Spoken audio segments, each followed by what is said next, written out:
Welcome back to She Asked, Tools for Practical Hope. I'm your host, Anna McBride. I'm a therapist, a coach, a storyteller, and someone who is learning that life's greatest teachers rarely come wrapped in comfort. Sometimes they come wrapped as divorce, sometimes like grief, sometimes an illness, or failure, or uncertainty. And sometimes they arrive disguised as a mountain. If you're new to us, I am so glad you found us. Each week on She Asked, we explore the stories, the questions, the practical tools that help us navigate life's transitions with more courage, more grace and ease, and more hope. And if you're walking through your own season of change, whether that's grief, divorce, reinvention, or simply feeling called towards something more, I hope you'll know that you don't have to figure it out on your own. Through coaching, workshops, retreats, and this podcast, my greatest joy, is walking beside women as they rediscover who they are. You can always learn more at annamcbride.com. Today, I don't have a guest. It's just you and me. And honestly, I'm really looking forward to this conversation because something has been happening to me over the last several months that I didn't expect. As many of you know, I am training for the 29-029 Everesting event that's going to take place in Lake Tahoe later this year in October. It's an endurance event over 3 days that asks the participants to climb over 29,000 feet of elevation, the equivalent of Mount Everest. When I first signed up, I thought it was all about training to climb a mountain. Now, I'm not so sure. People ask me all the time, Anna, who would voluntarily do something like that? I know, it sounds crazy, right? Because some weekends, I'm hiking for 8, 9 hours. I walked 20 miles a couple of weekends ago in the pouring rain. And then the next weekend, I hiked 17 miles with more than 4,500 feet of elevation climbing. And this week, I'm out in California because I just attended a training camp for the event that I'm going to be participating in, where we hiked over 40 miles, climbed over 6,500 feet of elevation in 2 days. It was intense, and it pushed me way, way, way out of my comfort zone. Now, these are all different trails, different weather, different challenges. But every hike has been teaching me the very same lesson. I've realized this mountain isn't changing me. It's revealing me. And I have a feeling that's true for every one of us. Because maybe your mountain doesn't have trees or hiking boots. Maybe your mountain is caregiving. Maybe your mountain is about rebuilding after divorce. Maybe it's grief. Maybe it's a diagnosis. Maybe it's wondering who you are after your children are all grown, or your career has changed, or the life you've been living is no longer looking like what you thought it would. Whatever your mountain is, I think the question is the same. Not, how do I get through this? But who is this experience inviting me to become? That's the conversation I'd love for us to have today. Because somewhere along all these trails that I've been hiking, I stopped believing the transformation happens when I reach the finish line, the summit. I started believing that transformation happens with every single step we're willing to take. So Let's talk about becoming, not achieving, not arriving, becoming. Let's begin. So this weekend, I attended a training camp. It was 2 days of intense hiking through the Sierra Nevadas. We were at a beautiful resort in Lake Tahoe. And the coach who led it, Coach Chris, has been with 29 since its beginning, about 10 years ago. And he's from this area, so he's very well versed on all of these mountain trails. He challenged us to hike in elevation, these long distances, for 8 to 10 hours a day, whatever it took to complete what was right ahead of us.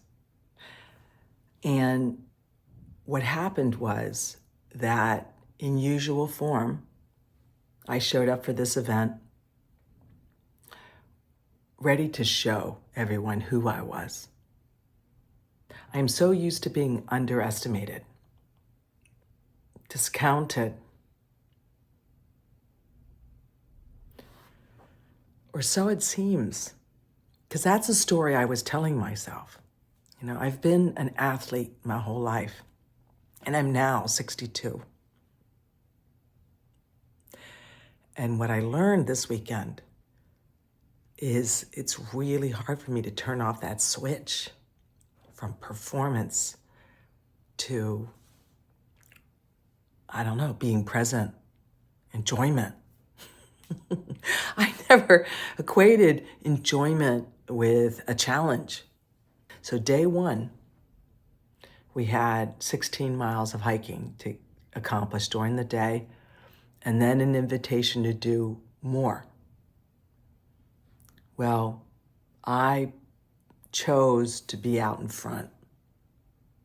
I even have videos of me saying, look at me, I'm out in front. It's like my thing to be the leader. Like, I'll show them what I'm made of. And everyone was impressed. About this much. Anyway, I pushed my way through, I think it was over 3,500, maybe close to 4,000 feet of elevation at such a pace that I finished the 16 miles under 8 hours, closer to 6.5 hours. And I tweaked one of my calf muscles in my right leg to do it, because I could push through pain. Does this sound familiar to any of you? I will rise above everybody. I'm going to be first. I'm going to be special. I'm going to stand out. And then when it came time after that 16 miles was accomplished, we were supposed to do an additional elevation climb 1 or 2 times. It was 3 miles apiece. Straight uphill.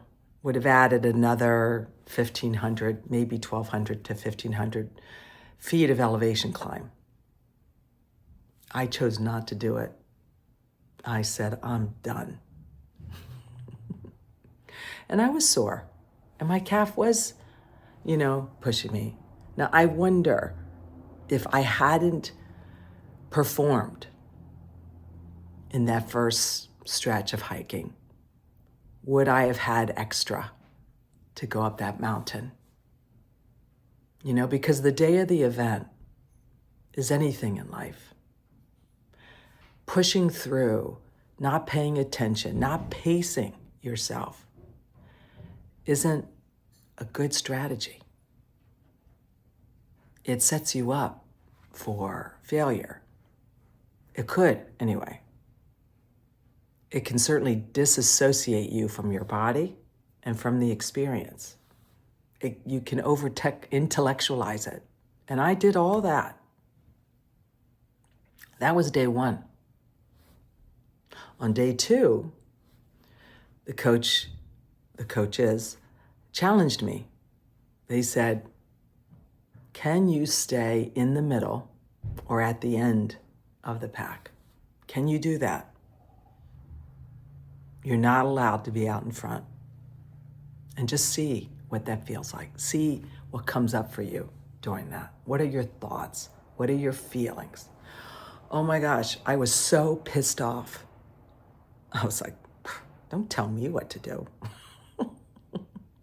Who's going to think I'm special if I'm at the end of the line? Because the losers are back there, right? The older people are back there. What a reveal of who I was being during that. That attitude lasted, thankfully, for only the first 5 miles, which were all uphill. Something in me shifted. Something in me gave me permission to just be, to just breathe. And these coaches are really good. You know, they could spot the look on my face, the breathing technique that I had, right? To tell whether I was in comfort or discomfort. And their challenge was to remain in comfort as long as possible at a pace that suited my body. I don't have to be out in front. I don't have to show anybody that I'm special. I could just know it, or I could feel it, or I could just let that go. They weren't giving out awards for specialness, and they weren't giving out awards for pushing beyond what's healthy. And let me just say this. I'm really grateful that that happened, because even though I was mad about it, even though I had that bad attitude at the beginning, it really brought me back to this knowing that I have shared with so many clients, so many people throughout my therapeutic practice.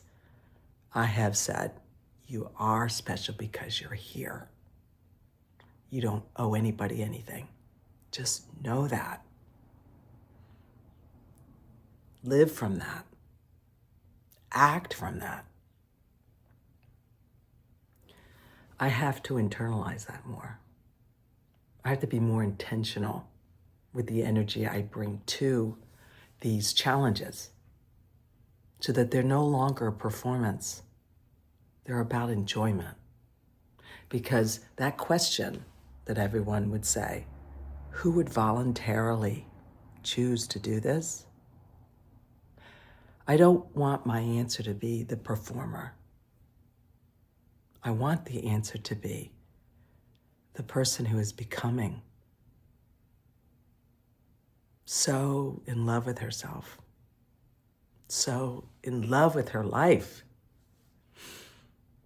that she values her health, she values her body, that she doesn't have to torture it, beat it up to prove anything. That's who I'm becoming. I'm becoming the person who's more aligned with her nervous system. Whew. Wow. It's incredible. Yeah. So, our program is all about tools for practical hope, because I didn't just flip a switch and turn off the performer. I had to do some soul searching. So that challenge that was given to me at the end of day 1, I went back to my room and I did the 3 things I always do when I want to expand my awareness. I write down the questions that were in front of me, like who would I be if I didn't have to be out in front? Who would I be if I could let go of the performance? Who would I be if I could just enjoy the experience instead of thinking the goal is to win the outcome? What if I just made it about the hike, the journey? Yeah. So I wrote a lot about that. And then I meditated, because meditation helps settle me. helps bring me to that part of myself that knows that it's really okay. Everything is okay as long as I am in alignment, in integrity. And the truth is, for a long time now, I have been praying to live with integrity because somewhere, somehow, I knew something's off. And that's the thing about these hikes and the way they've been transforming me. They've been bringing to the surface the stuff that I hadn't fully seen. It's been bringing the clarity of where am I off? How am I living that's not in alignment with the way that I have been suggesting I've been? Yeah. When it comes to challenges, physical ones, I'm not so kind with myself. Turns out. I can be really, really negative and self-degrading if I don't take the lead. Climb that mountain in front of everybody. Yeah. Turns out that that's how I've been. Not kind. Not listening to my body. I mean, that day one, I didn't even stop to pee. I barely ate. I didn't hydrate properly. This is all true. So the second day, at a much slower pace, I could feel it when I needed to drink, when I needed to eat, when I needed to go to the bathroom. And it felt safer. It felt attuned. It felt comfortable, even though it was 14 miles in the elevation of 3,700 to 4,000 feet of climbing. It wasn't easy. It wasn't comfortable, but I felt more comfortable because I was going at a pace that was actually more natural for me. That was right for me. So mind-blowing that something that simple could be that profound. So the tools I use of journaling, the hard questions,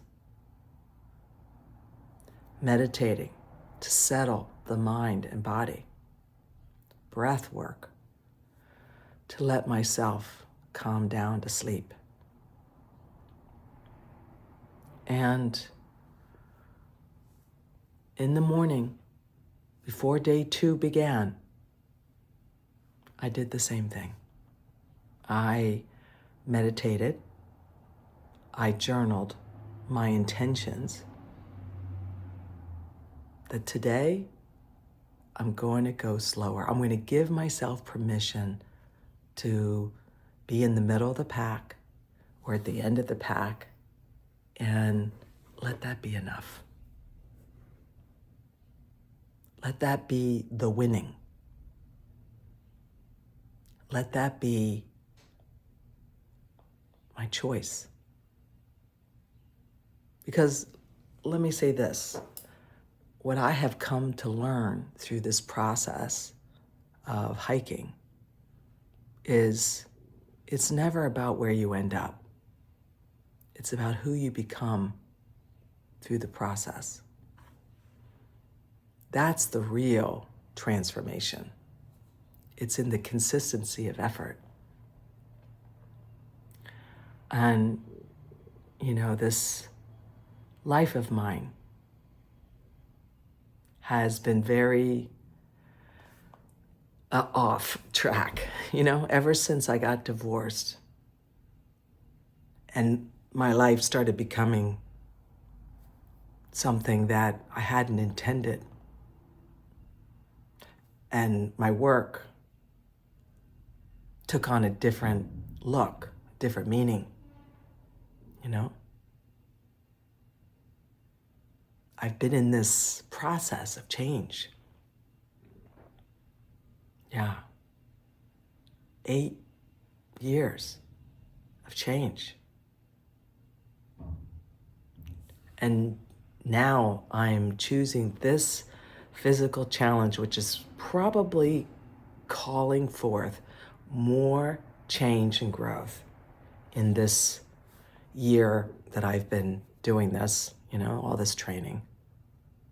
I had to let go. I've had to let go of so much of the attitude that I had, that I thought took to really perform. This is no longer about performing. This is about being. And whether I reach the end in perfect time or not, no longer matters. Now, let me be honest. If I don't finish, I'm sure I'll be bummed. Yet it's not going to ruin my life or my thoughts about myself, because this is no longer about the event. This is about all the change that's happening in the preparation. And I'm so, so grateful. So use those tools if you're facing whatever kind of mountain that you have in front of you. Ask yourself some questions. I always like the ones that are open-ended, like, what is this mountain really about? What is this challenge really about? How am I performing in it? And be honest. And then ask yourself, who would I be in it if I gave myself permission to be kinder to myself? If I gave myself permission to not perform anymore, to take care of me the way I really need to be taken care of, who would I be? If you could be that honest and open and creative, wow. And then meditate. See yourself like that. Because if you see it, you can be it. Set those intentions. Set a promise and keep it. This is how we change. So, as we come to the end of this conversation, I'd like to leave you with 2 questions. What mountain are you climbing right now? And perhaps the more important question, who is this mountain inviting you to become? I don't know what season of life you find yourself in today, but I do know this: storms don't last forever. Neither do steep climbs. And neither does the version of you who first stepped onto the trail. If today's conversation resonated with you, I'd love to continue it with you. I've written a Substack essay called "The Mountain Isn't Changing Me, It's Revealing Me." Please, we'll have a little information about it in the show notes, so check it out. This is where I explore these lessons more deeply. And if you know someone who's facing a mountain of their own, please share this episode with them. Sometimes the greatest gift we can offer another person is the reminder that they don't have to climb alone. If you are looking for someone to walk beside you through this season of your life, I'd be honored to be that companion. Through one-on-one coaching, workshops, retreats, I help women move through life's transitions, not by avoiding discomfort, but by discovering the strength, the wisdom, and the grace that has been with them all along. You can learn more about that at annamcbride.com. Until next time, remember, the mountain isn't changing you, it's revealing you. It's revealing the person you've been becoming all along. You've been listening to She Asked, Tools for Practical Hope. And until soon,